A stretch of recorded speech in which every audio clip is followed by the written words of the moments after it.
Supreme court కేజ్రీవాల్కి bail ఇస్తూ కొన్ని specific షరతులు పెట్టింది. ఎప్పుడు కూడా బెయిల్ అన్కండిషనల్గా ఇక్కడ కేజ్రీవాల్కి ఇవ్వరే. సో ఇక్కడ కేజ్రీవాల్కు షరతులతో కూడిన బెయిల్ ఇచ్చింది. ఈ షరతుల్లో సాధారణంగా జమానత్ కట్టడం ఇలాంటివి ఉంటాయి, అంటే డిపాజిట్ కట్టడము, షూరిటీ ఇవ్వడం, వీటి కాదు. ఇందులో ఇంట్రెస్టింగ్ షరతు ఏంటంటే కోర్స్ ఆయన సాక్షులతో మాట్లాడకూడదు అని షరతుంది. అది ఎప్పుడైనా ఉంటుంది, ఎందుకంటే విట్నెసెస్ని ఇన్ఫ్లుయెన్స్ చేయకూడదు కనుక. సాక్షుల్ని కలవకూడదు, అలాగే ఈ కేసుకు సంబంధించి ఏమీ మాట్లాడకూడదు, కోర్టు సహజంగా ఇచ్చేటువంటి షరతులు. దాంతోపాటు ఇంకో ఇంట్రెస్ట్ షరతు ఏంటంటే ఢిల్లీ సీఎం ఆఫీస్కు వెళ్ళకూడదు, సెక్రటేరియట్కు వెళ్ళకూడదు, లెఫ్టినెంట్ గవర్నర్ క్లియరెన్స్ కోసం అవసరమైతే తప్ప ముఖ్యమంత్రిగా ఫైళ్ల పైన సంతకం చేయకూడదు, ఈ ఢిల్లీ ఎక్సైజ్ పాలసీ కేసులకు సంబంధించిన ఫైళ్లు చూడకూడదు.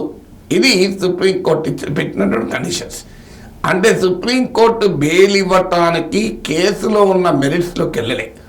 కేసులోని మెరిట్స్లోకి వెళ్ళి కేసు అంత మెరిట్ లేదు కనుక బెయిల్ ఇస్తున్నామంటే ఈ కండిషన్స్ ఉండేవి కావు. మెరిట్స్ ఆఫ్ ద కేసులోకి సాధారణంగా బెయిల్ సమయంలో వెళ్ళరు. సో తీర్పు విచారణ జరిగింది, తీర్పు త్వరలో ఉంది కనుక మెరిట్స్ ఆఫ్ ద కేసులోకి వెళ్ళి బెయిల్ ఇవ్వలే.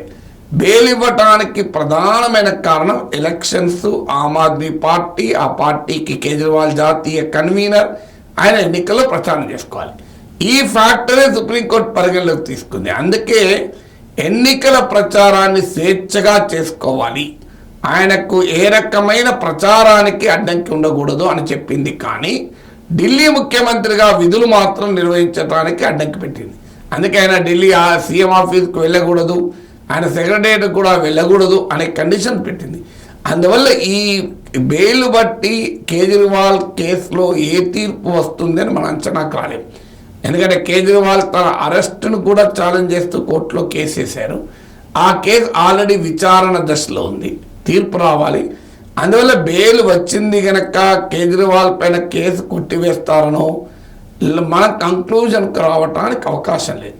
అందువల్ల సుప్రీంకోర్టు బెయిల్ ఇవ్వటానికి పరిగణలోకి తీసుకున్న ఏకైక అంశం ఏంటంటే కేజ్రీవాల్ ఒక రాజకీయ పార్టీకి జాతీయ కన్వీనర్, 5 ఏళ్లకోసారి వచ్చే లోక్సభ ఎన్నికలు ఉన్నాయి.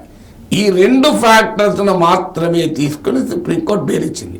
అందుకే సుప్రీంకోర్టు బెయిల్ ఇస్తూ కూడా మాట అన్నది, బెయిల్ ఇచ్చేటప్పుడు అన్ని కేసుల్ని ఒకే రకంగా చూడలేము, particularities of the person and surrounding circumstances చూసి బెయిల్ ఇస్తామన్నారు. ఇక్కడ పర్టికులారిటీస్ ఆఫ్ ద పర్సన్ ఏంటి? కేజ్రీవాల్ ఒక జాతీయ పార్టీకి కన్వీనర్. సరౌండింగ్ సర్కమ్స్టెన్సెస్ ఏంటి? లోక్సభ ఎన్నికలు ఉన్నాయి, ఆ ఎన్నికల్లో ఆమ్ ఆద్మీ పార్టీ పోటీ చేస్తుంది, కేజ్రీవాల్కు ప్రచారం చేసుకోవాల్సిన అవసరం ఉంది. కేజ్రీవాల్ ఇప్పటికీ కన్విక్టెడ్ కాదు, నేరస్తుడు కాదు, నిందితుడు మాత్రమే. ఆయన కేసే సుప్రీంకోర్టులో పెండింగ్లో ఉంది. అందువల్ల ఈ బెయిల్ రాజకీయ పరమైనటువంటి విజయంగా ఆమ్ ఆద్మీ పార్టీ పరిగణించడానికి వీలు లేదు. కేసులో ఏదో రిలీఫ్ దొరికినట్టుగా పరిగణించడానికి కూడా వీలు కాదు. ఇది రిలీఫ్ కాదు, పొలిటికల్ విక్టరీ కాదు, లీగల్ విక్టరీ కాదు. It is the simple case of granting bail to enable Kejriwal to campaign for elections. అందుకే జూన్ 1 ఎన్నికలు అయిన మరుక్షణమే కేజ్రీవాల్ బెయిల్ ముగుస్తుంది. ఈవెన్ 4th దాకా బెయిల్ కంటిన్యూ ఉండాలి అని చెప్పి ఆయన తరఫున లాయర్ అభిషేక్ సింగ్ మాన్వి కోరినా సుప్రీంకోర్టు ఒప్పుకోలే. రిజల్ట్స్ వరకు కూడా ఉండాలి అంటే కేవలం బెయిల్ ఆ ఎన్నికలు అయ్యేంత వరకు మాత్రం ఇచ్చింది. కేజ్రీవాల్ ముఖ్యమంత్రిగా బాధ్యతలు ఈ తాత్కాలిక బెయిల్ పీరియడ్లో నిర్వహించటానికి ఈ షరతులు అడ్డంకిగా ఉంటాయి, కానీ రాజకీయ కార్యకలాపాలకు అడ్డంకి కాదు. ఎందుకంటే సుప్రీంకోర్టు 2 కేసుల్ని ఉద్ధరించింది. ఒకటి Siba Shankar Das versus state of Odisha, అలాగే state of Andhra Pradesh versus Nara Chandrababu Naidu కేసు. ఈ 2 కేసులు ఉద్ధరిస్తూ సుప్రీంకోర్టు అన్నది ఏంటంటే రాజకీయ కార్యకలాపాలపైన ఎలాంటి షరతులు విధించకూడదు. శిబా శంకర్ దాస్ కేసులో హైకోర్టు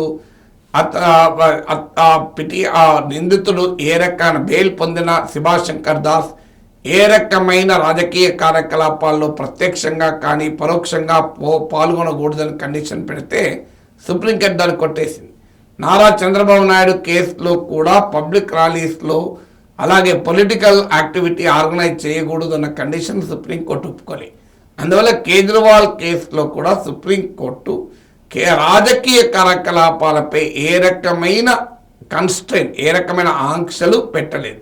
అందువల్ల ముఖ్యమంత్రిగా తన బాధ్యత నిర్వహణలో బెయిల్ షరతులు అడ్డంకి కావచ్చేమో, కానీ ఆమ్ ఆద్మీ పార్టీ నాయకుడిగా రాజకీయ కార్యకలాపాల నిర్వహణలో కోర్టు పెట్టిన బెయిల్ షరతులు ఏవి కేజ్రీవాల్కి అడ్డంకి కావు.